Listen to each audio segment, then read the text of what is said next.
Hello dear student, आ गए हैं अपनी रिवीजन की पहली क्लास के अंदर। और ये है आपका विद्युत क्षेत्र एवं आवेश, पहला चैप्टर है ये रिवीजन में। और ये मेरे पास देखिए पूरा प्लान है मेरे हाथ में, इस पर टॉपिक सारे मैंने लिखे हैं, क्या क्या कॉन्सेप्ट है सब लिखे हैं, क्या क्या न्यूमेरिकल आना है सब लिखे हैं, जो भी रिवीजन में रखी गई हैं चीज़ें वो सारी इसमें मैंने डन कर दी हैं। ओके। और यहाँ पर इस रिवीजन के साथ में जो असाइनमेंट है आपके कोर्स में, आपको वो पढ़ना है, बहुत बहुत ज़रूरी है वो, क्योंकि हमें दरअसल चीज़ें परीक्षा में कैसे लिखनी है, उसकी क्या भाषा है, उसकी क्या लैंग्वेज होनी चाहिए, वो उस असाइनमेंट में मैंने आपको दी है। और ये पूरा का पूरा सिस्टम सिलेबस को पूरी तरह कवर करता है। ठीक, इसको आपको अच्छे से तैयार करना है।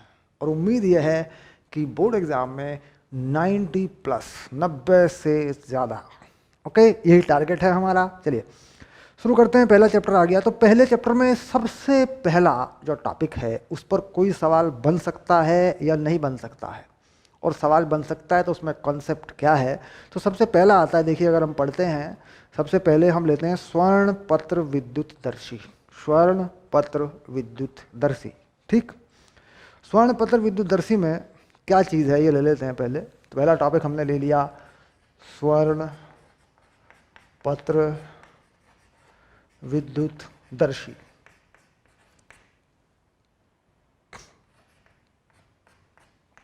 इसको अंग्रेजी में बोलते हैं गोल्ड लीफ इलेक्ट्रोस्कोप।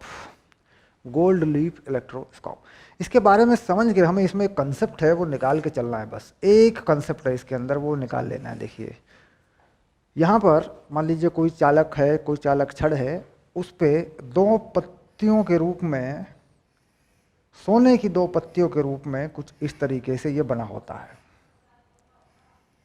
ऐसे, ठीक। और यहाँ पर कोई आवेश दिया जाता है इसको, यहाँ पर कोई आवेशित छड़ को इससे स्पर्श कर दिया जाता है या आवेशित वस्तु को इससे, तो यह आवेश पत्तियों पर फैल जाता है। यह आवेश पत्तियों पर फैल जाता है। इस आवेश के कारण पत्तियों में प्रतिकर्षण बल लगता है, क्योंकि आवेश दोनों पत्तियों पर समान रूप से फैलता है। तो इसके कारण पत्तियों में प्रतिकर्षण बल लगता है, जिसके कारण यहाँ एक कोण तैयार हो जाता है। कितनी पत्तियां फैलती हैं, ये कोण तैयार हो जाता है, ठीक। हमें इस पत्तियों के बीच के कोण को जोड़ना है आवेश की मात्रा से। पूरी तरह इसका सूत्र बनाकर हम नहीं जोड़ सकते, हम केवल ये कहते हैं कि पत्तियों के बीच का कोण समानुपाती है आवेश की मात्रा के वर्ग के।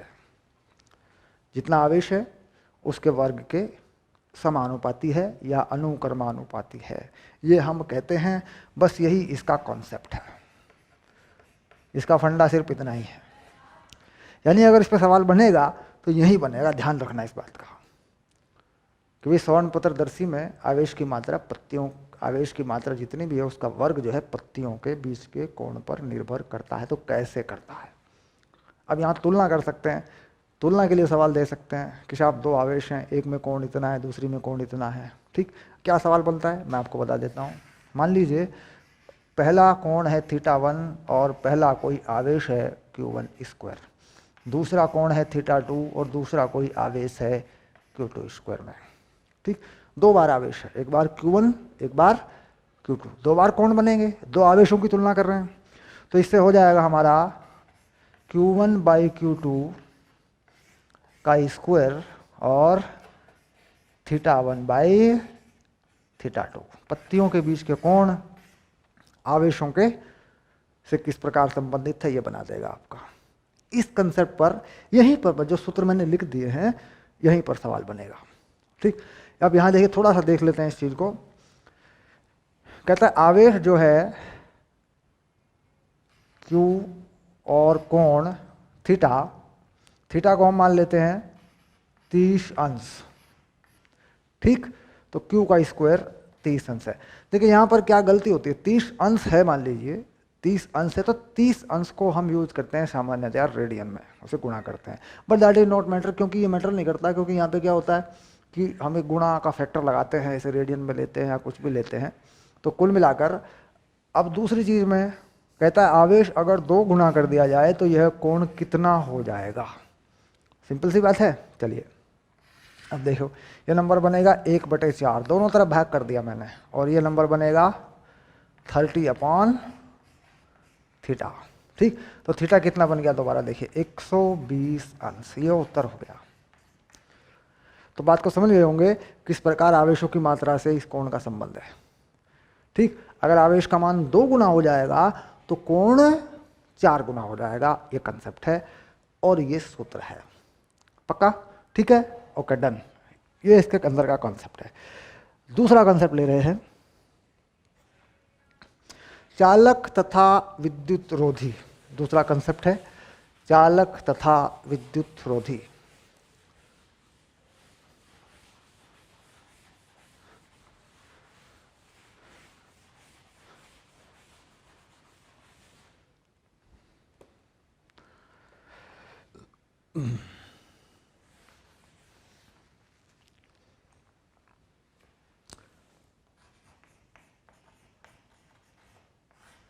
चालक एवं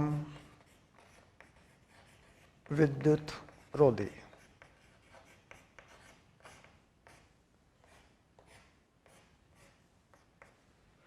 ठीक, अब देखिए सबसे बड़ी बात क्या है कि चालक कोई पदार्थ क्यों होता है, चालक होने का कारण क्या होता है। चालक में मुक्त इलेक्ट्रॉन होते हैं,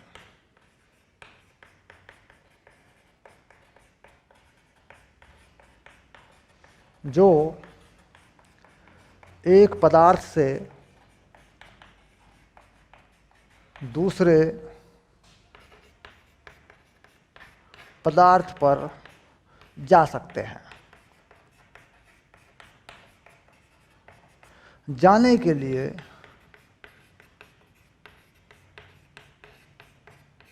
विभव या विभवांतर आवश्यक होता है।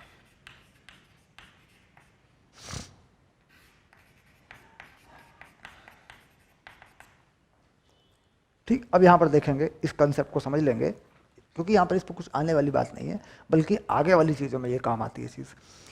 चालक में मुक्त इलेक्ट्रॉन होते हैं जो एक पदार्थ से दूसरे पदार्थ पर जा सकते हैं, एक पदार्थ से दूसरे पदार्थ में जा सकते हैं। जाने के लिए विभवांतर आवश्यक होता है, इलेक्ट्रॉन के एक पदार्थ से दूसरी तरफ जाने के लिए विभवांतर आवश्यक होता है। ठीक, या आवेशित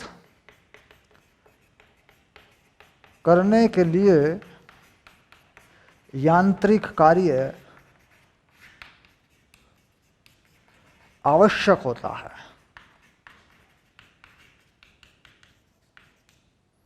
यांत्रिक कार्य आवश्यक होता है, दो बातें होती हैं। ठीक, इसमें यह मूल नियम है और यह औपचारिक है।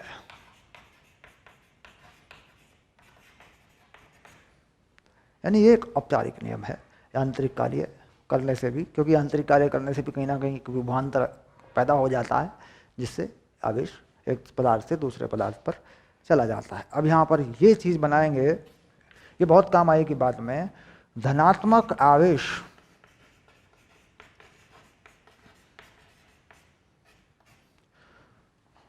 उच्च विभव से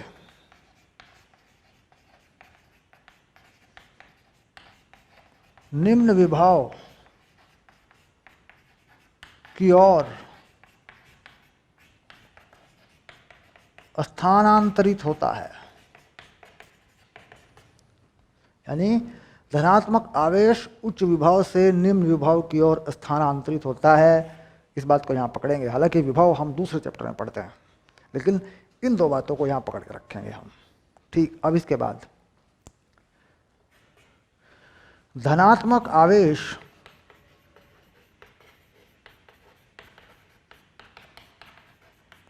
स्थानांतरित नहीं होता।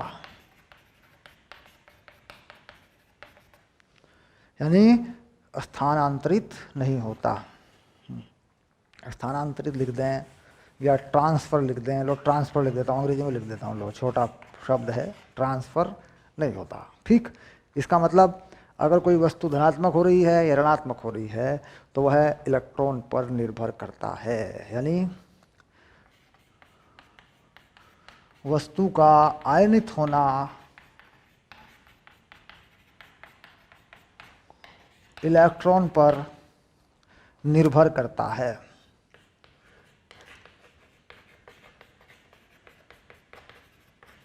ठीक, यानी अगर किसी वस्तु में से इलेक्ट्रॉन जाएंगे, जैसे मान लो एक वस्तु है ए और एक वस्तु है बी, अगर इलेक्ट्रॉन इस वस्तु में से निकल कर इसमें जाएंगे तो यह कैसी हो जाएगी, ये हो जाएगी धनात्मक और ये हो जाएगी ऋणात्मक। जिसमें से इलेक्ट्रॉन जाते हैं वो कैसी हो जाती है, धनात्मक, और जिसमें जाते हैं वो ऋणात्मक हो जाती है। इसका द्रव्यमान घटता है और बी वाले का द्रव्यमान बढ़ता है। इस बात को इंपॉर्टेंट करेंगे बोर्ड एग्जाम के लिए, बहुत इंपॉर्टेंट पॉइंट है। एक वस्तु जो धनावेशित हो रही है उसका द्रव्यमान घट रहा है क्योंकि उसमें से इलेक्ट्रॉन निकल रहे हैं, इलेक्ट्रॉन में द्रव्यमान होता है। जिस वस्तु में इलेक्ट्रॉन जा रहे हैं वह ऋणावेशित हो रही है, उसमें द्रव्यमान बढ़ रहा है। इलेक्ट्रॉन का लेना या देना यह चालकों का गुण है। ये भी चालक है, ये भी चालक है। अचालक पदार्थ इलेक्ट्रॉन लेता देता नहीं है। अचालक पदार्थ में आवेश का हस्तांतरण नहीं होता है। आवेश का हस्तांतरण हो रहा है, इसका मतलब कुछ ना कुछ, किसी ना किसी सीमा तक पदार्थ में चालकता है। ओके, तो चालकता का ये गुण है, ये सब चालकता का गुण है। इसको याद कर लेंगे, कुछ आएगा एग्जाम में यहाँ पर। इसमें ऐसा कुछ खास इंपॉर्टेंट मैटर नहीं है, ये सब समझने के लिए, क्योंकि ये बेसिक बातें हैं। ठीक, डन हो गया, देख लिया, चलिए आगे चलते हैं।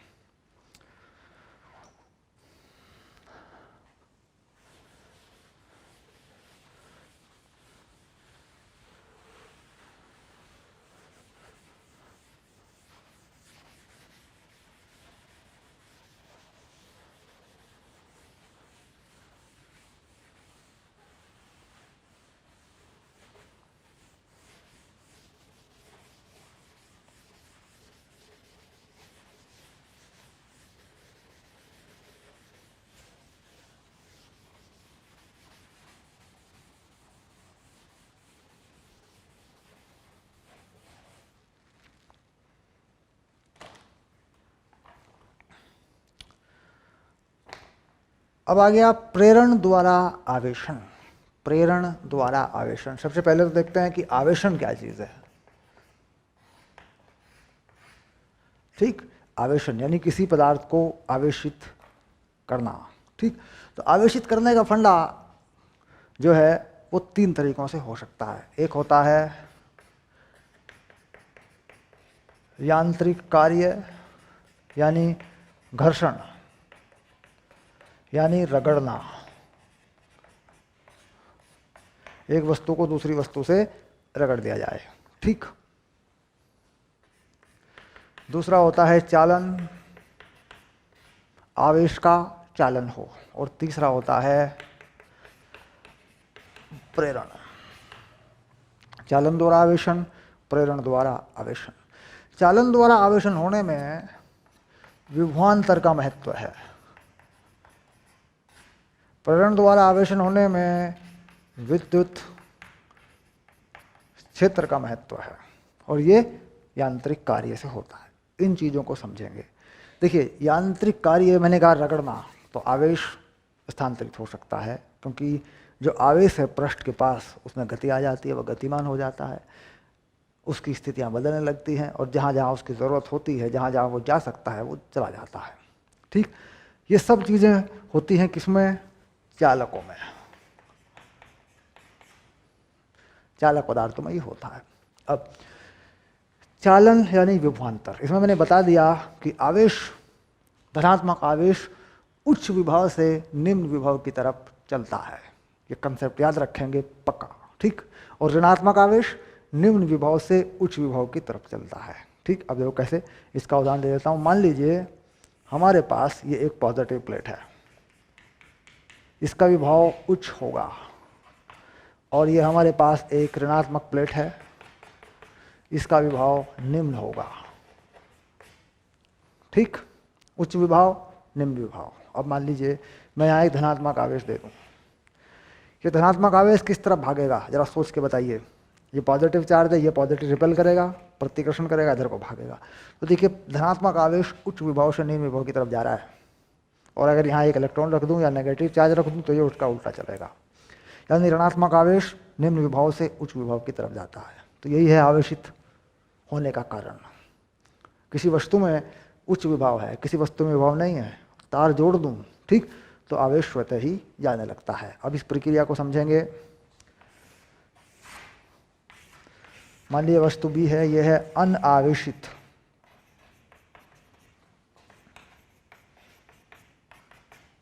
और यह है ए, यह है आवेशित।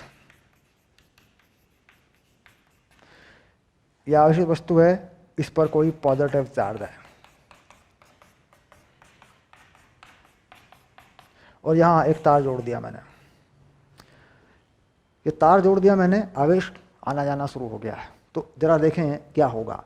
यहाँ का विभव कैसा है, उच्च विभव है, यह वस्तु V उच्च विभव पर है ठीक, और यह वस्तु V निम्न विभव पर है, यानी इसका विभव कम या जीरो है। कुल मिलाकर हम जानते हैं कि एक वस्तु से दूसरी वस्तु की तरफ धनात्मक आवेश नहीं जा सकता, क्योंकि धनात्मक आवेश नाभिक में होता है, प्रोटॉन के पास होता है, प्रोटॉन चलता नहीं है, नाभिक से बाहर निकलता नहीं है ठीक। चलिए अब होता क्या है, इलेक्ट्रॉन चलेंगे, इलेक्ट्रॉन चलेंगे, किस विभव की तरफ चलता है इलेक्ट्रॉन, इलेक्ट्रॉन उच्च विभव की तरफ चलता है। तो क्या होगा, यहाँ से इलेक्ट्रॉन निकलेंगे और इसमें इस तरफ को चलेंगे, तो इसमें इलेक्ट्रॉन आते जाएंगे, जहाँ से इलेक्ट्रॉन निकलेंगे वहाँ पॉजिटिव चार्ज बनता जाएगा ठीक।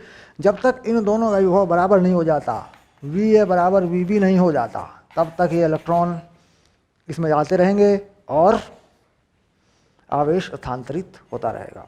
यानी जब तक दोनों वस्तुओं के विभव समान नहीं हो जाते, तब तक आवेश चालन द्वारा स्थानांतरित होता रहता है। तो कहते हैं सर आप आवेश कब तक स्थानांतरित होता है वस्तुओं में, कहते जब तक उनके विभव समान नहीं हो जाते आवेश स्थानांतरित होता रहता है। और हम जानते हैं कि वस्तुओं में इलेक्ट्रॉन ही चलता है, तो इलेक्ट्रॉन कम विभव की वस्तु से अधिक विभव की वस्तु की तरफ बढ़ने लगता है, जिससे कम विभव की वस्तु धनात्मक होने लगती है। इलेक्ट्रॉनों की कमी यही होती है धनात्मकता, इलेक्ट्रॉन निकलने लगे, प्रोटॉन पर धनात्मक आवेश दिखने लगा।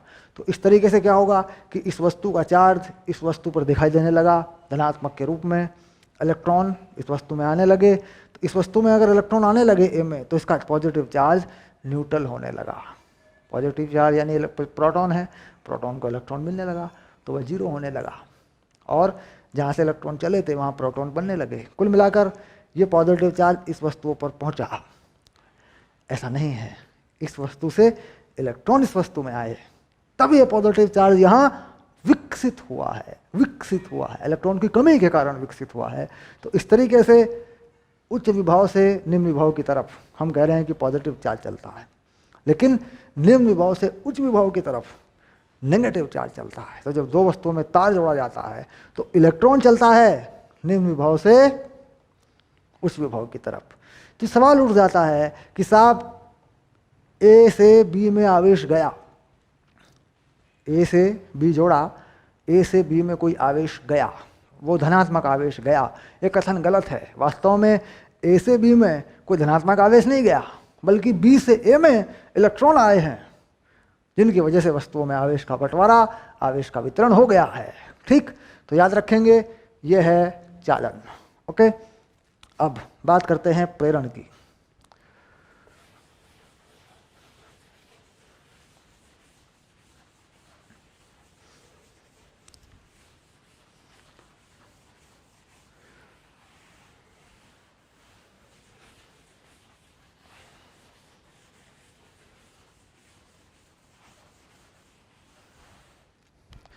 प्रेरण का सिद्धांत काम करता है विद्युत क्षेत्र के आधार पर या विद्युत बल के आधार पर। कैसे काम करता है देखिए, मान लीजिए कोई वस्तु है और इसे जमीन से एक अवरोधी द्वारा खड़ा कर दिया गया, यानी इसका आवेश जमीन में नहीं जा सकता, इसमें आवेश भी नहीं है, कोई आवेश नहीं है इसमें, ये चालक है बस। क्या है ये? अनावेशित चालक। ठीक, तो समझना है कि प्रेरण कैसे हो रहा है। कह रहा है इसके पास एक पॉजिटिव चार्ज ले आइए या नेगेटिव चार्ज ले आइए।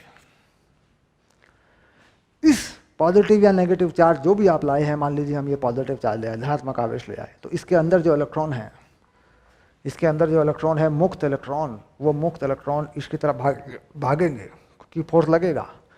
वो फोर्स को देखिए, अगर किसी पर भी फोर्स लगता है तो वह उस फोर्स को खत्म कर देना चाहता है, उस फोर्स के बदले में वस्तु चल पड़ती है।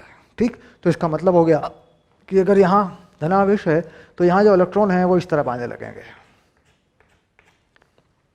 जिधर से इलेक्ट्रॉन निकल के आएंगे इधर दूर जाके, क्योंकि पॉजिटिव पॉजिटिव का प्रतिकर्षण होगा, यहाँ पॉजिटिव चार्ज बनने लगेगा।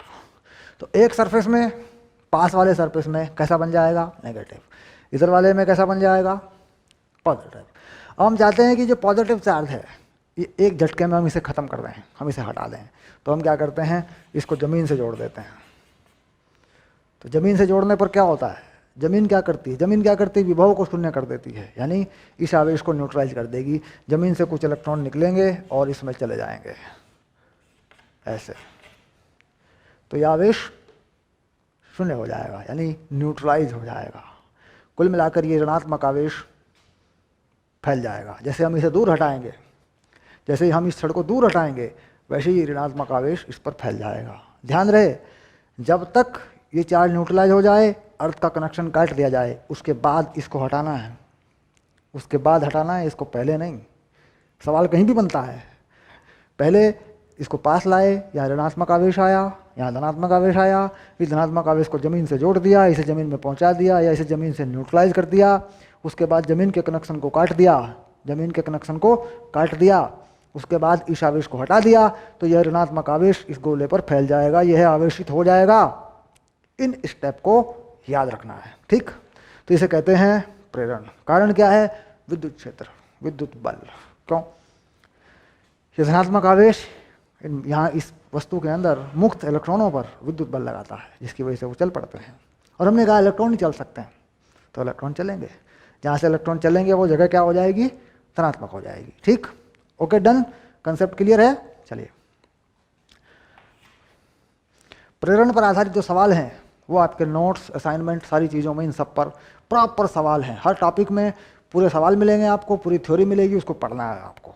रिवीजन में मैंने इन कंसेप्ट को फाइनल करना है कि ये वास्तव में ये कंसेप्ट क्या है, ये कैसे काम कर रहे हैं। जैसे आप इन पर बने हुए सवाल पढ़ेंगे, असाइनमेंट पढ़ेंगे, नोट्स पढ़ेंगे, सब एकदम समझ में आ जाएगा आपकी, और याद भी हो जाना है उसको, फिर याद हो जाना है उसको। ठीक,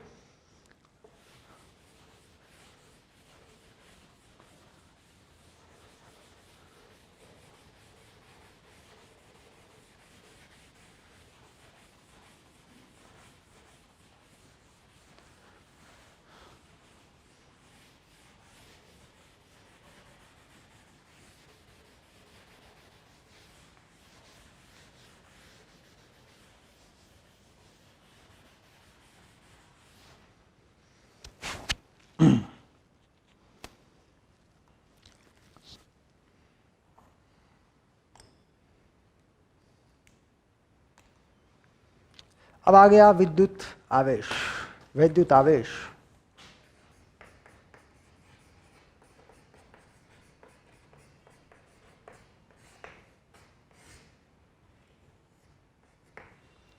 ठीक, सबसे पहले और इम्पोर्टेंट बात मैं लिखूंगा, देखो, विद्युत आवेश की कोई परिभाषा नहीं होती। ध्यान रहे, विद्युत आवेश की कोई परिभाषा नहीं होती। ठीक, केवल गुणों के आधार पर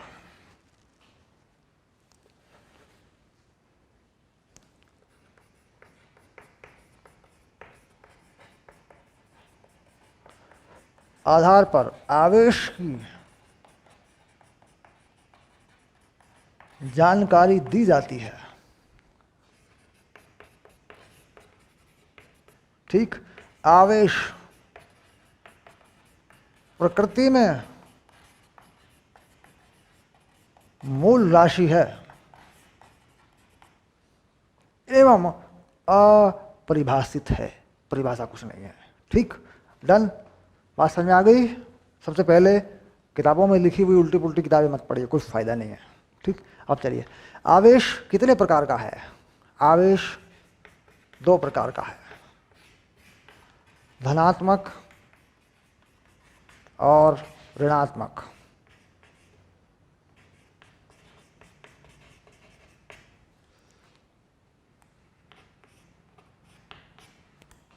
पॉजिटिव और नेगेटिव।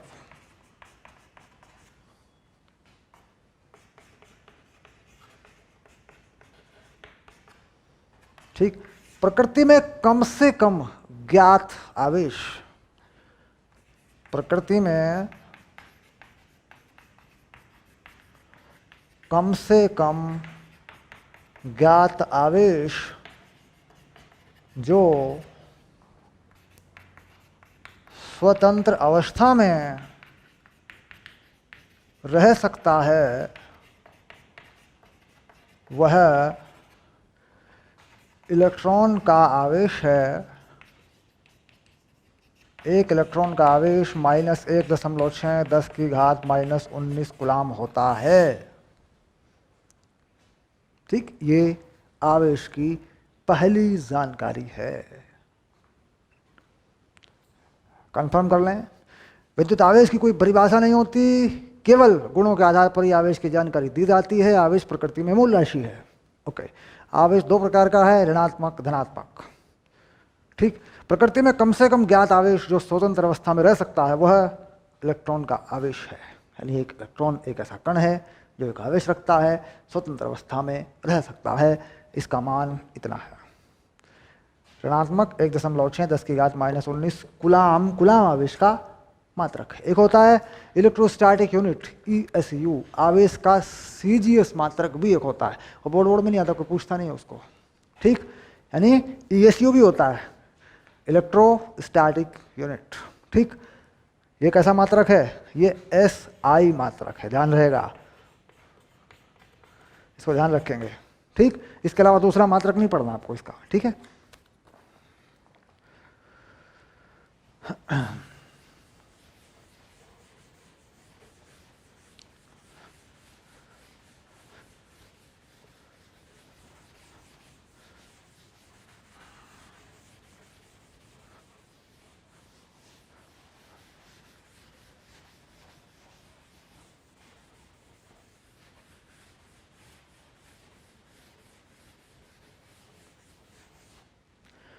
आवेश में 3 गुण होते हैं। नंबर 1 योज्यता, नंबर 2 संरक्षण, नंबर 3 क्वांटमीकरण।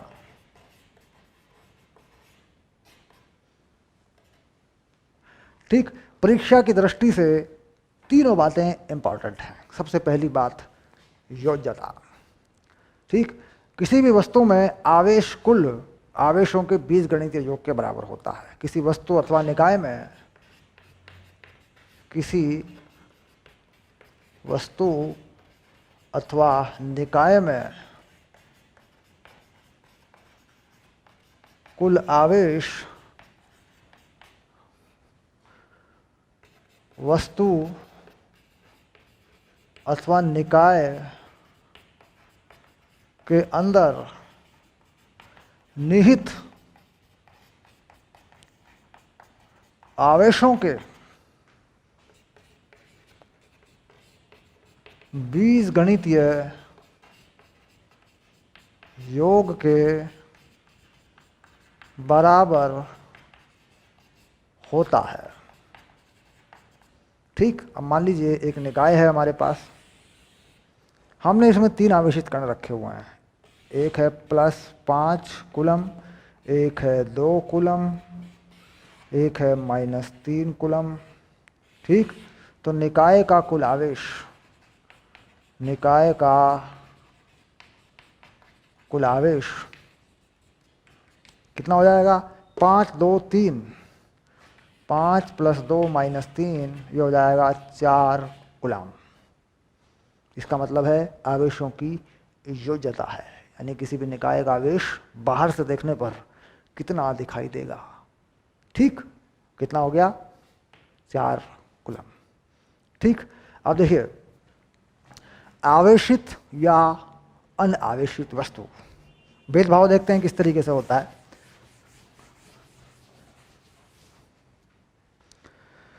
मान लीजिए हमारे पास 2 आवेश हैं, बराबर हैं, इस तरीके से, ये पॉजिटिव है ये माइनस, और ये एक निकाय है। इस वस्तु के अंदर कुल आवेश 0 है।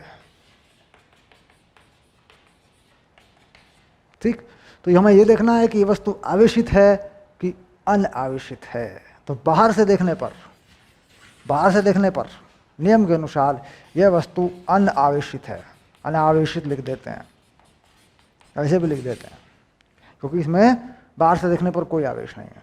ठीक, अंदर जाने पर इन आवेशों के प्रभाव होते हैं, यानी एक दूसरे पर बल लगाते होंगे, एक दूसरे को आकर्षित करते होंगे। निकाय के अंदर जाने पर यह वस्तु आवेशित है। ठीक, तो यानी यह वस्तु अनावेशित है बाहर से देखने पर।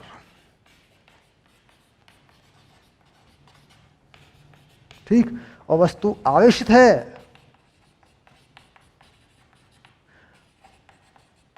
अंदर से देखने पर, यानी अंदर किसी बिंदु के सापेक्ष जाएं, 4 लोग के बीच में बैठे हैं तो वस्तु आवेशित हो जाएगी और बाहर से अनावेशित हो जाएगी। यानी किसी वस्तु के आवेशित या अनावेशित होने का दृष्टिकोण दरअसल बाहर से देखा जाता है, अंदर से नहीं।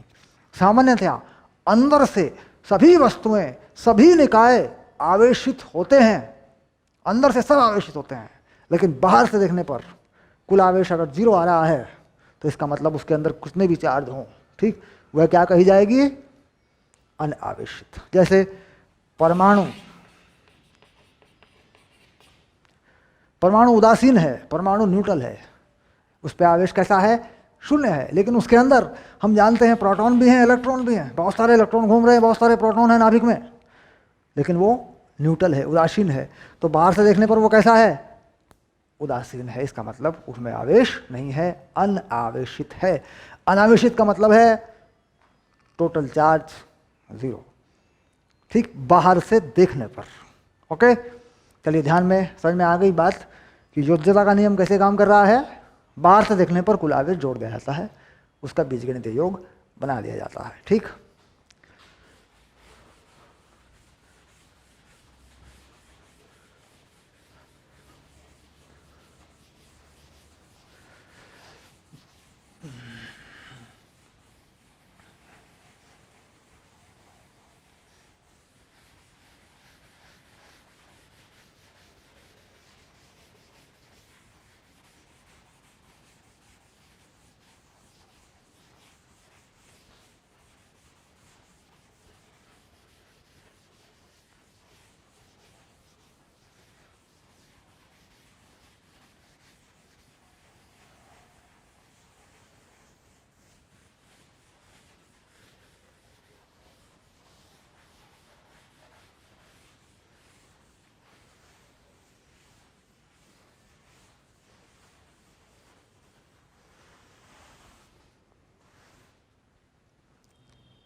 किसी वस्तु में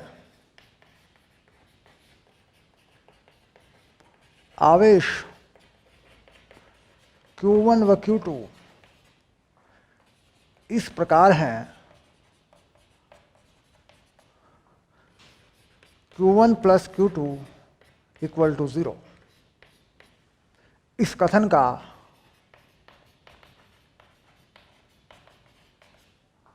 क्या अभिप्राय है?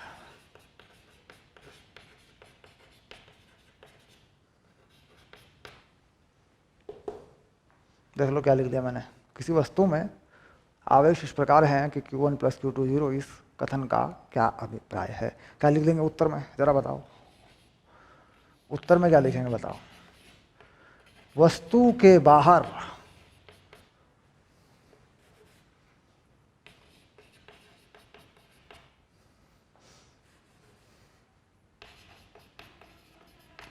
आवेश का प्रभाव नहीं है, अतः बाहर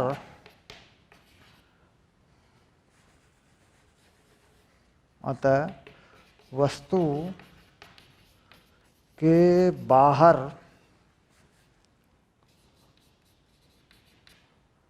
के किसी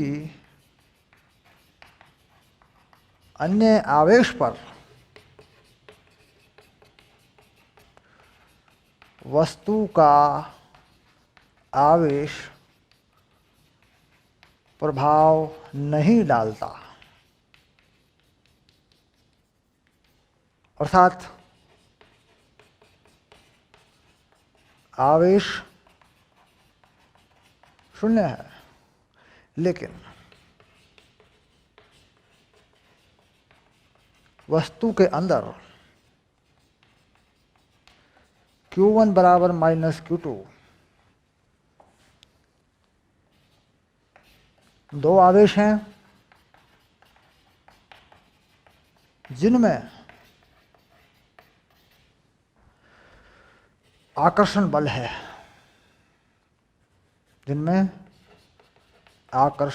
है, अर्थात आवेशों का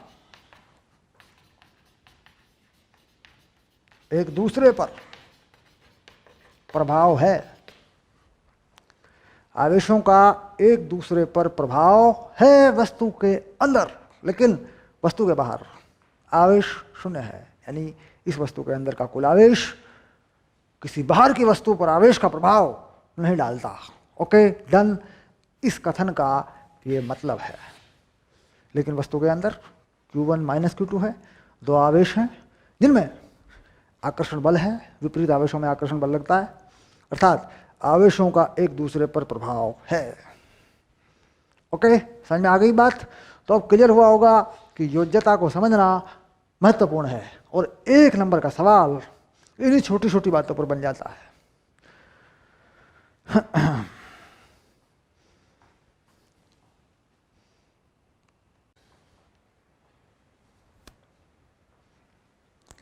चलिए अब लेंगे आवेश का क्वांटमीकरण और इस पर क्या क्या सवाल बनते हैं, इस बात पर विचार करते हैं।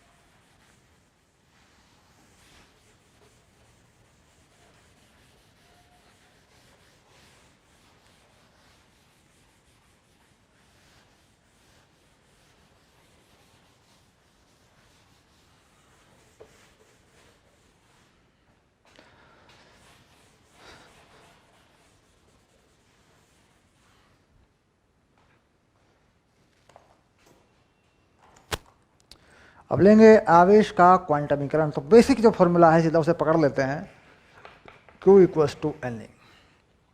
आवेश का क्वांटमीकरण यानी प्रकृति में जो कम से कम संभावित आवेश है वह इलेक्ट्रॉन का आवेश है। जो भी आवेश होगा प्रकृति में वह इलेक्ट्रॉन के आवेश का पूर्ण गुणज होगा। पूर्ण गुणज यानी ये n जो है एक पूर्णांक है।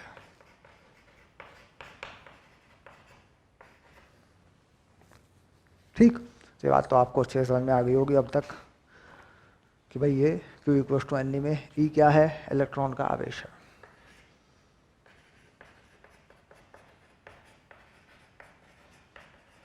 जिसका मान हम लिख चुके हैं। ठीक, जितना इलेक्ट्रॉन पे आवेश होता है ठीक उतना ही प्रोटॉन पे भी आवेश होता है, लेकिन प्रोटॉन पर यह आवेश धनात्मक होता है। परिमाण में ये दोनों बराबर होते हैं। ठीक, इलेक्ट्रॉन पर ठीक इलेक्ट्रॉन जैसा एक द्रव्यमान अगर प्रोटॉन में बना लें, इसे कहा जाता है E पॉजिटिव। इसका नाम है पॉजिट्रॉन। क्या नाम है इसका? पॉजिट्रॉन। और बिल्कुल ऐसा ही अगर इलेक्ट्रॉन को बना लें तो ये हो गया इलेक्ट्रॉन। यानी प्रोटॉन में पॉजिट्रॉन और ये है, प्रोटॉन में पॉजिट्रॉन है और कुछ और है, कुछ और है इसके अलावा, और यहाँ सिर्फ इलेक्ट्रॉन है। अब हम देखें कि प्रोटॉन में क्या है, ये बात आ जाएगी। प्रोटॉन में क्या है, प्रोटॉन एक न्यूट्रॉन और एक पॉजिट्रॉन, ठीक, ये चीज़ होती है, समझ रहे बात को। अब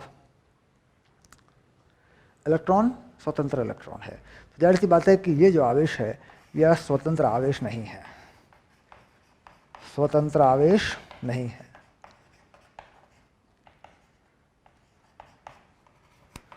बल्कि कहाँ होता है, नाभिक के अंदर होता है, बाहर स्वतंत्र आवेश नहीं होता इसमें, ठीक। बाहर ये बनेगा, एक पॉजिट्रॉन बनेगा, इसकी संभावनाएं बहुत कम होती हैं, ठीक।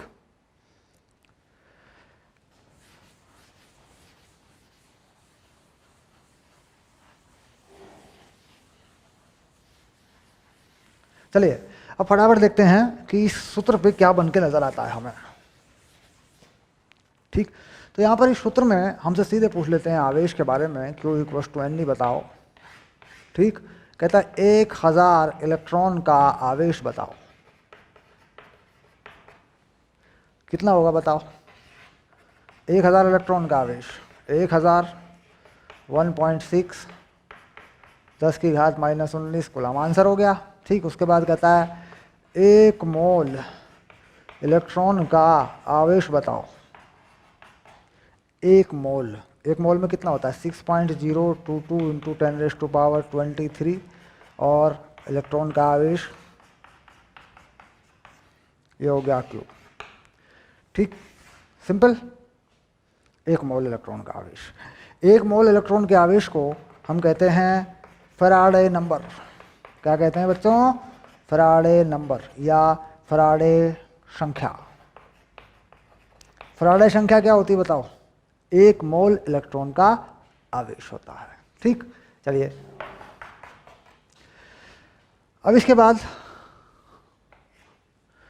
मोल से आवेश कैसे निकालते हैं। जैसे हमने कहा 46 ग्राम सोडियम में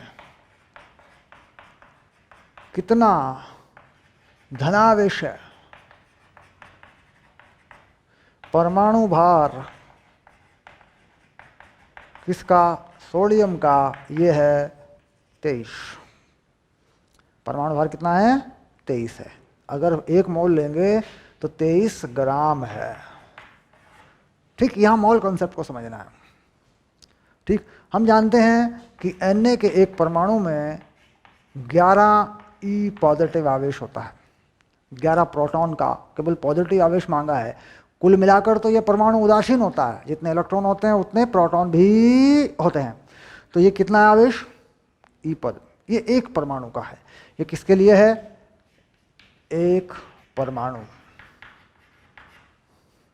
ठीक। अब अगर मैं इसे 1 मोल कर दूं, 1 मोल, तो कितना हो जाएगा ये 6.023 × 10⁻23 × 11 और E ये किसके लिए हो जाएगा 1 मोल, हो गया। कितने मोल हैं 46 ग्राम में 2 मोल, तो 2 मोल में कितना हो जाएगा, 2 मोल लिख दिया, देखो मैंने 2 से गुणा कर दूं 6.023 × 10⁻23 11 इलेक्ट्रॉन का आवेश गुणा 2 से हल कर दूं, ये नंबर जो होता है ये आता है 96,500। इसे कहते हैं फैराडे नंबर। 1 मोल इलेक्ट्रॉन का आवेश, इसके साथ गुणा कर दूं 22 की, ठीक, ये आ गया कूलम में। ये तुम्हारा उत्तर हो गया, यानी 1 मोल इलेक्ट्रॉन का आवेश ये होता है लगभग, और 22 किसकी वजह से बना, 11 इलेक्ट्रॉन का पॉजिटिव चार्ज हमें देखना है। जो इलेक्ट्रॉन पे पॉजिटिव है प्रोटॉन पे भी, मतलब जो इलेक्ट्रॉन पे नेगेटिव है प्रोटॉन पे पॉजिटिव है, चाहे तो उतना ही है। तो कुल मिला के 2 क्या है मोल, मोलों की संख्या, ठीक। यानी अगर मोलों के पदों में किसी का आवेश बनाएंगे, ठीक, तो क्या करेंगे, उसमें कितनी इलेक्ट्रॉनों की या प्रोटॉनों की संख्या है, कितने मोल हैं, ठीक, और ये 96,500 से उसे गुणा कर देंगे, ठीक। सीधा सूत्र लिखते हैं, सीधा सूत्र लिख कर दे देता हूँ, एक सूत्र याद कर लो अभी के अभी, ठीक। क्योंकि मैं नोट्स और असाइनमेंट में डालूंगा सवाल, फिर आपको यहाँ से बेसिक लेकर के इसको करना है। आवेश क्या है? अवगाद्रो संख्या,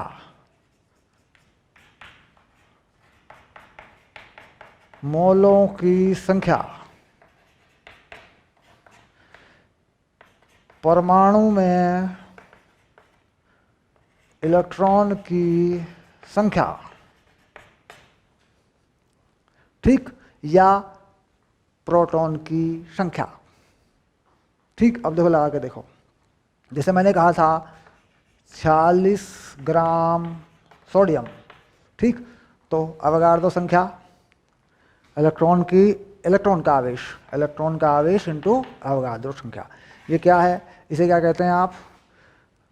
फैराडे नंबर। तो ये बन गया फैराडे नंबर या फैराडे संख्या। और मोलों की संख्या कितनी है? 40 ग्राम में सोडियम के कितने मोल होंगे? 2, तो 2 हो गई। एक परमाणु में कितने इलेक्ट्रॉन या प्रोटॉन होंगे? उदासीन परमाणु में 11, तो ये 11 हो गया। फैराडे की संख्या कितनी होती है? 96,500। लो देखो आ गया उत्तर। ठीक, अब इस सूत्र को किसी पर भी लगा सकते हो, कहीं भी लगा सकते हो। ठीक, चलिए लगा के दिखा देता हूँ, कोई दिक्कत नहीं है। ठीक है, लगा के दिखा देता हूँ। कहता है O2 प्लस कितना है? कह रहे साहब 64 ग्राम है। इसमें कुल धनावेश बताओ। ठीक, अगर हम देखें ऑक्सीजन का परमाणु भार तो 16 है, तो कुल मिला के कितना हो जाएगा इसका? 32। तो मोलों की संख्या कितनी हो जाएगी बच्चों? मोलों की संख्या 2 हो गई। लो, आवेश Q 96,500, 1 मोल इलेक्ट्रॉन का आवेश है। मोलों की संख्या कितनी है? 2। इसमें कितने इलेक्ट्रॉन है या कितने प्रोटॉन है? कुल धनावेश मांग रहा है। ठीक, तो कुल धनावेश इस पर कितना है? इस पर कितना धनावेश दिखाई दे रहा है? 1, तो कुल मिला के 1 लिख दिया। अभी तो आयन है। ठीक, हो गया। अब कुल मिला के इसमें एक O2 पर 1 है, एक O2 पर 1 है, और इसका हमने मोलों की संख्या कितनी बनेगी? 64 में 2 बनेगी। इसी के मोलों की संख्या बनेगी O2 के मोलों की संख्या। ठीक, तो कितना हो गया ये आवेश?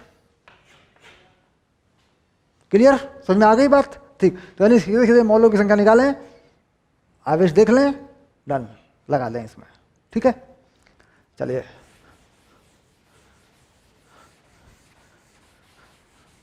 तो यानी कि जब आपके असाइनमेंट के अंदर आवेश की गणनाओं से संबंधित सवाल आएंगे, उनका हल होगा, मैं उनका पूरा असाइनमेंट का हल दूंगा आपको उदाहरण सहित, तो आप उसे पहले अपने आप करके देखेंगे, फिर उसका हल मिलाएंगे। अच्छा अभ्यास कब होता है? जब हम सवालों को पहले अपने आप करके देखते हैं, उसके बाद फिर देखते हैं यार नहीं हो रहा है, बड़ी मुश्किल है इसमें, तो फिर उसका हल देखते हैं।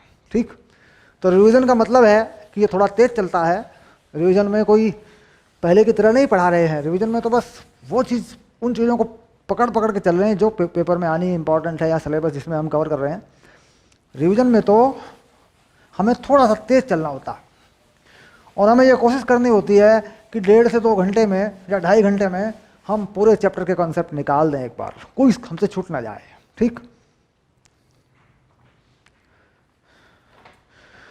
तो क्वांटमीकरण में ये क्लियर हुआ कि मोल कैसे इस्तेमाल होता है, और ये भी क्लियर हुआ कि वस्तुएं आवेशित, धनावेशित, ऋणावेशित कैसे होती हैं, इलेक्ट्रॉनों की संख्या, इलेक्ट्रॉनों का आदान प्रदान किस प्रकार होता है, ये अब तक फाइनल हो चुका है।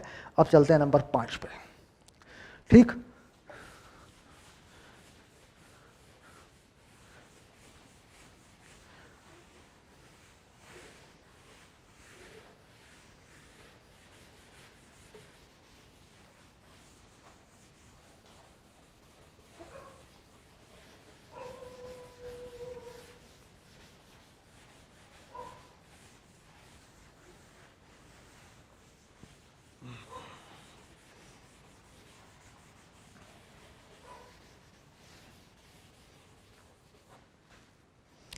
अब आया कूलाम का नियम।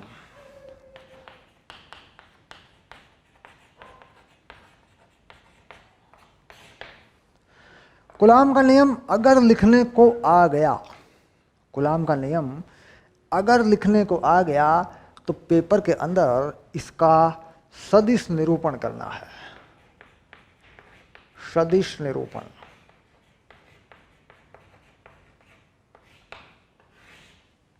ध्यान रहे कूलाम के नियम को अदिश रूप में नहीं लिखना है, सदिश रूप में लिखना है। अगर आपने वीडियो लेक्चर अपने देख लिए हैं, कूलाम का नियम देख लिया है अपने कोर्स में जाकर के, तो इसके सदिश निरूपण को पक्का कर लें, भाई कैसे होता है उसको समझ लें, और असाइनमेंट में मैं लिख के दूंगा, वहाँ से इसको तैयार कर लेंगे आप। ठीक, अब सीधा फार्मूला लिख देते हैं। Q1 और Q2 कोई दो आवेश हैं, इनके बीच में दूरी जो है वो R है। ठीक, बल जो है किसी भी एक आवेश पर बल, इसे कहते हैं आपसी बल। कूलाम का बल कैसा होता है? आपसी बल होता है, आपस में लगता है। ठीक, तो कैसा हो गया?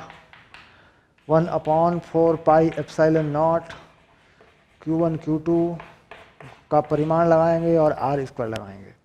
ये बल परिमाण है, ध्यान रहे, ये बल का परिमाण है।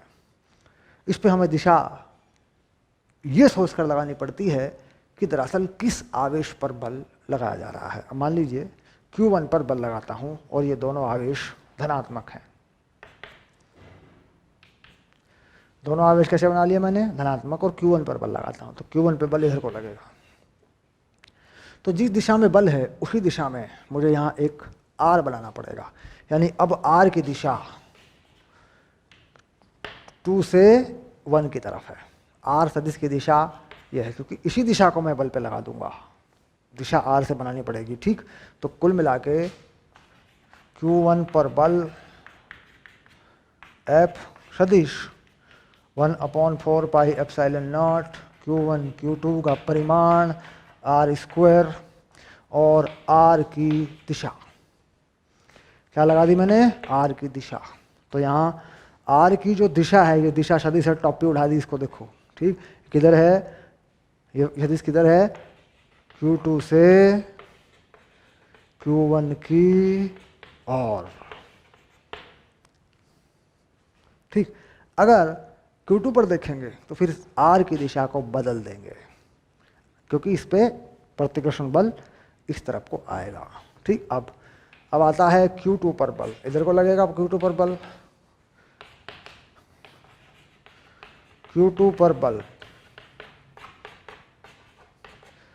Q1 Q2 परिमाण 4 pi epsilon not R square, ये लगेगा माइनस R कैप। माइनस क्यों लग गया? क्योंकि हमने R को Q2 से Q1 की तरफ माना है, तो माइनस का उल्टा हो जाएगा, ये आ गया। ठीक,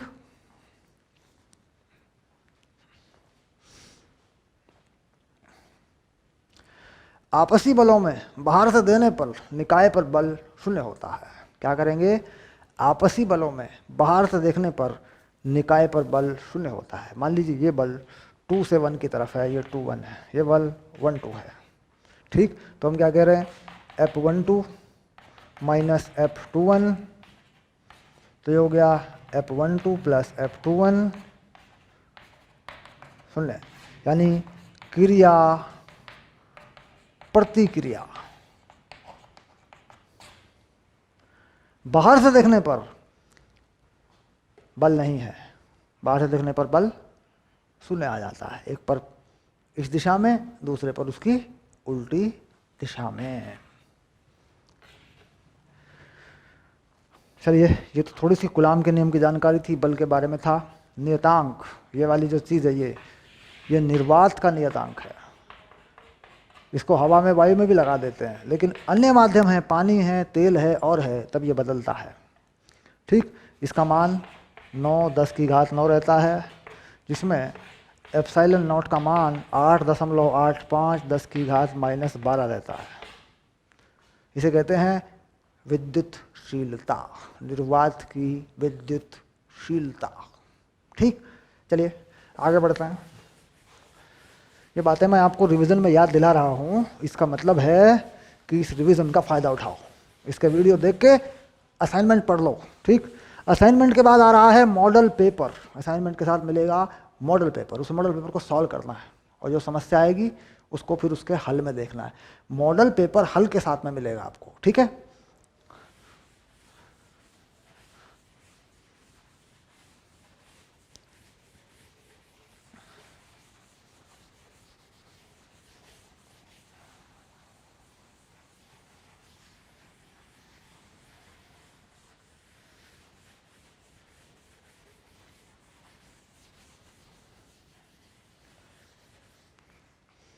अब माध्यम की विद्युतशीलता अगर इसमें सम्मिलित कर दी जाए तो कैसा बन जाएगा ये नियम, Q1 Q2, और यहाँ कोई माध्यम है, मान लीजिए पानी है, मोटा मोटा सोचते हैं, ज़्यादा दिमाग नहीं लगाना, ये पानी है। ठीक, तो यहाँ पर अब इनके बीच की दूरी R है, तो कितना बल होगा, बल का परिमाण क्या होगा, Q1 Q2 4 pi epsilon R square ये होगा। एप्साइलॉन जीरो नहीं, इसका मतलब पानी का प्रवैद्युतांक काम करेगा। ठीक, अब अगर यही दोनों बल निर्वात में हैं, दोनों बल कहूँ दोनों आवेश, अगर ये दोनों आवेश निर्वात में हैं, ठीक, तो कितना बल होगा, Q1 Q2 4 pi epsilon not R square. दोनों के बीच की दूरी समान है, Q1 Q2 4 pi epsilon not by R square. ठीक, तो ये बल है, इस बल को कहते हैं एफ नॉट, निर्वात में बल, और इसे कहते हैं M, मीडियम माध्यम का बल। ठीक, तो क्या फर्क पड़ रहा है जरा देखिए एक बार, एफ माध्यम कितना हो रहा है, एफ निर्वात बटे विद्युतशीलता,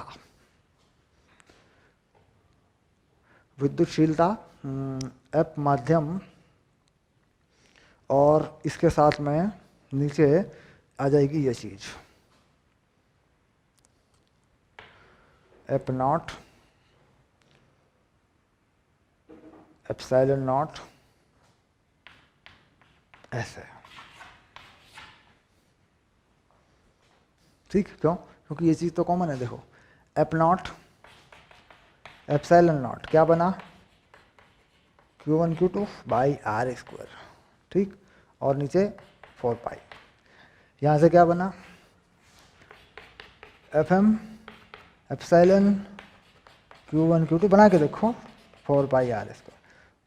तो ये जो वैल्यू है देखो सेम, ये बन गया फार्मूला। यानी फार्मूला क्या बन रहा है, FM epsilon not F not. यानी किसी भी माध्यम की विद्युतशीलता और उस माध्यम में आवेशों के बीच बल का गुणनफल नियत रहता है। किसी भी माध्यम में माध्यम की विद्युतशीलता और आवेशों के बीच बल का गुणनफल नियत रहता है। ठीक, यानी एक से अधिक माध्यमों के लिए F1 epsilon 1, F2 epsilon 2, F3 epsilon 3, formula तैयार है। अब इसके बाद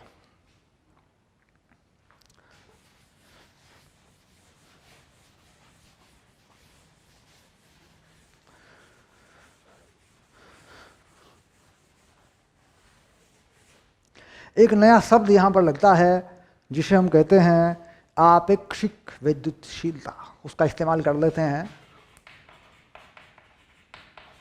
आपेक्षिक विद्युतशीलता, क्या इसे हम कह देते हैं epsilon R epsilon upon epsilon not, या इसे कह देते हैं K। ठीक, इसका दूसरा नाम भी होता है, इसे कह देते हैं माध्यम का परावैद्युतांक।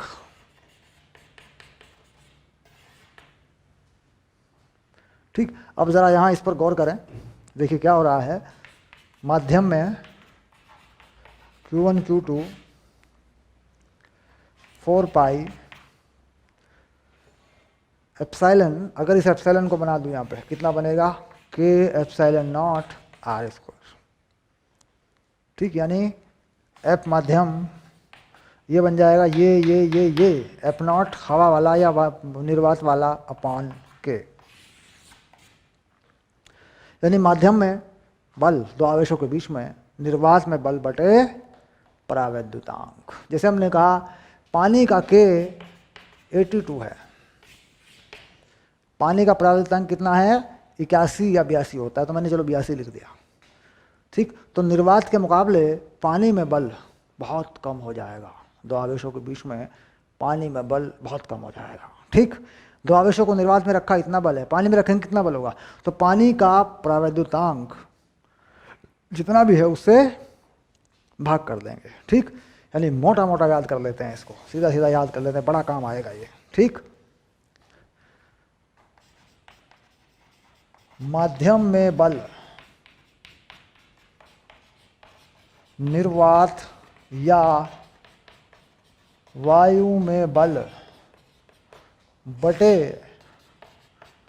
परावैद्युतांक, अन्य परिवर्तन नहीं, यानी आवेशों के मान में कोई परिवर्तन नहीं, आवेशों के बीच की दूरी में कोई परिवर्तन नहीं, तो ये सूत्र है। उन्हीं आवेशों को माध्यम में रख दें, उन्हीं आवेशों को वायु में रख दें या निर्वात में रख दें, परावैद्युतांक से भाग कर दें, तो माध्यम में बल आ जाएगा। ओके, तो ये काफ़ी इंपॉर्टेंट चीज़ थी, इसलिए मैंने थोड़ा सा ज़्यादा लिया इसको, क्योंकि जहाँ जहाँ पर मुझे लग रहा है, जहाँ जहाँ पर सवाल बनेगा वहाँ वहाँ पर मैं बहुत गहरे से लूँगा, इस चीज़ को ध्यान रखना।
चलिए आगे बढ़ते हैं, हिमालय पे चढ़ते हैं। 90 का नंबर लाना मतलब हिमालय पर्वत पे जाना। चलिए अब देखते हैं कि कूलाम के नियम पर किस तरह के सवाल बनते हैं, उसमें क्या क्या चीज़ें होती हैं। तो सबसे पहला सवाल आ रहा है घूमते हुए आपकी स्क्रीन पर। चलिए देखते हैं।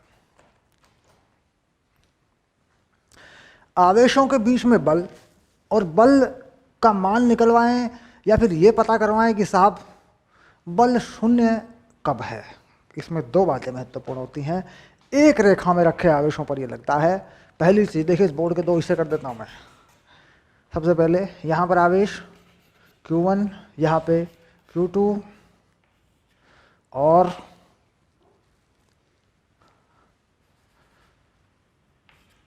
ये हो गई इनको मिलाने वाली रेखा।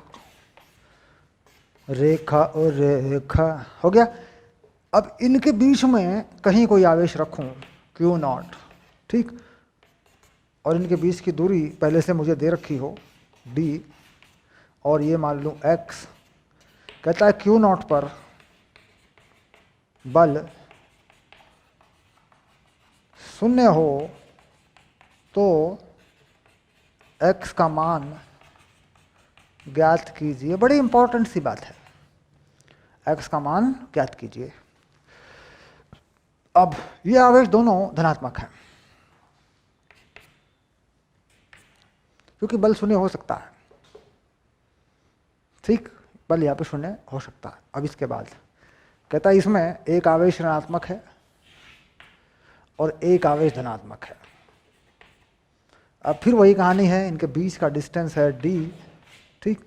कोई आवेश इनको मिलाने वाली रेखा पर कहाँ रखूं कि बल शून्य हो जाए। देखिए ये क्या बात हुई है सर, तो बात ये है कि जिसका परिमाण अधिक होगा उससे दूर रखना पड़ेगा। मान लो Q1 का परिमाण Q2 से ज़्यादा है तो Q1 अधिक बल लगाएगा, दूर जाकर उसका प्रभाव कम होगा।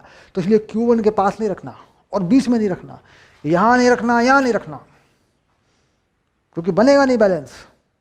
हम यहाँ रखेंगे, यहाँ रखेंगे किसको, Q0 को। Q0 कैसा भी हो, धनात्मक हो ऋणात्मक हो, इससे फर्क नहीं पड़ता, ये हमारा टेस्ट चार्ज होता है, ठीक। तो कुल मिलाकर ये हमने मान लिया x। तो ये बात पक्की हो गई, परिमाण में जो ज़्यादा होगा उससे दूर रखना है। अब यहाँ शून्य हो जाएगा, x का मान आ जाएगा। अगर हमने इसका उल्टा कर दिया तो हमारे x के मान आएंगे लेकिन माइनस में आ जाएंगे, उल्टा पुल्टा हो जाएगा हल, ठीक। चलिए शुरू कर देते हैं। तो हमें बनाना है, दरअसल ये जो शर्त है मैं ऊपर लिख देता हूँ। ये माना गया कि Q1 परिमाण में Q2 से अधिक है, ठीक। अब याद है कि Q0 पर जो बल है वह शून्य है। अब अगर देखें प्रतिकर्षण बल Q2 का इस पर प्रतिकर्षण बल ये रहा F20, Q1 का इस पर प्रतिकर्षण बल ये रहा F10, तो F20 बराबर F10, क्योंकि ये दिशा में उल्टे हैं। अगर मैं इसको धनात्मक आवेश मान लूँ तो, और ऋणात्मक मान लूँ तो भी ये उल्टे ही होंगे, क्योंकि ये आकर्षित करेगा तो ये भी आकर्षित करेगा। ओके, चलिए अब देखते हैं ये बल कितना है।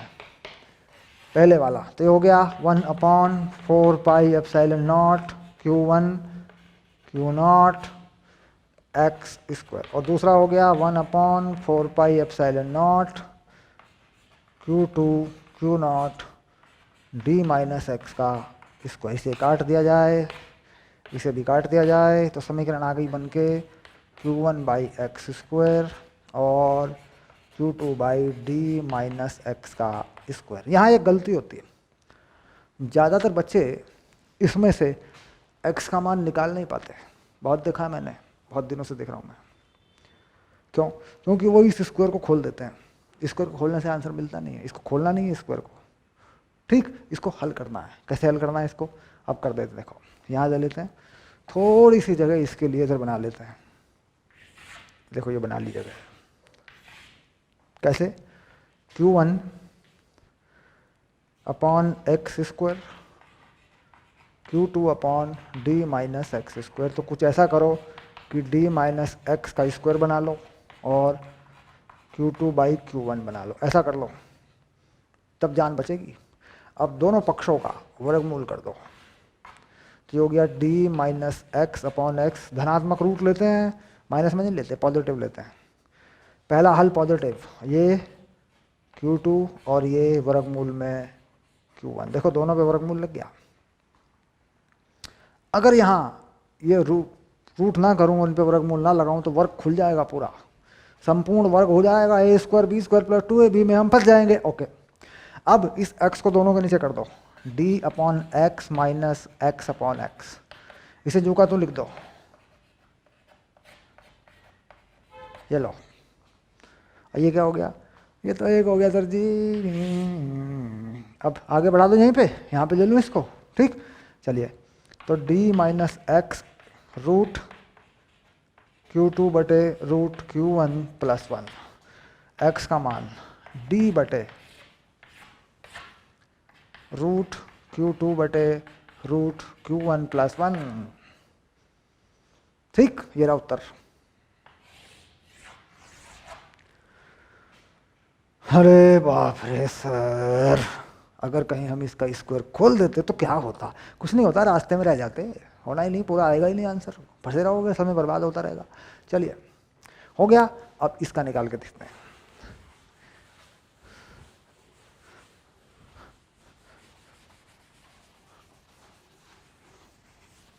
इसका निकल गया, ठीक।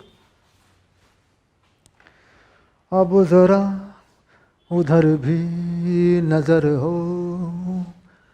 हाँ अब इस पे आ जाइए, ठीक। पकड़ लूँ, पकड़ लूँ, शाबाश, पकड़ लो सर, ये लो, ठीक।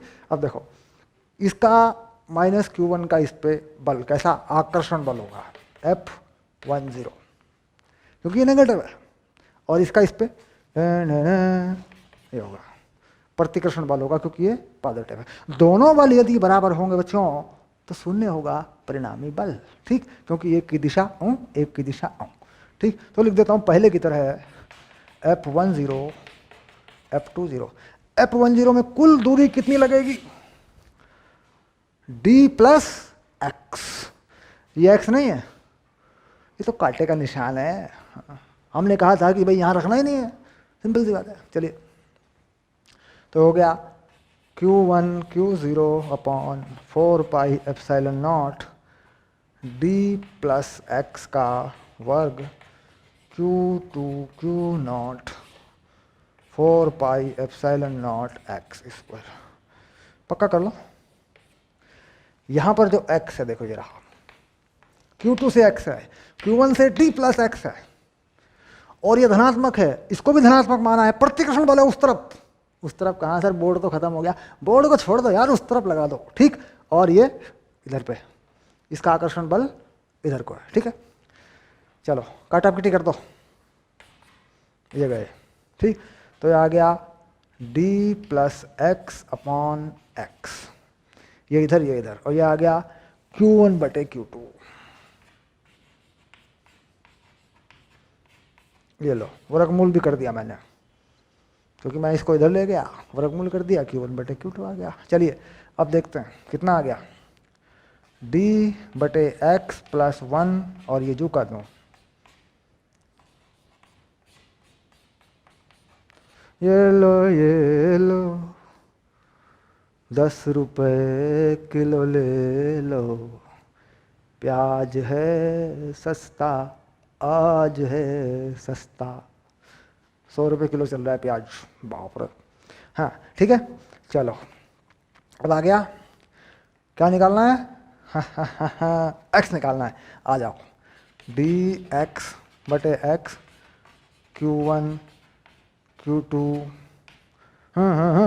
ये रहा, ठीक। तो देखो x आ गया, लिख दूँ यहाँ x, d बटे, यानी सीधा हो गया यार, इसमें ना माइनस आया बस, और कुछ नहीं, d बटे Q1 बटे Q2 माइनस 1।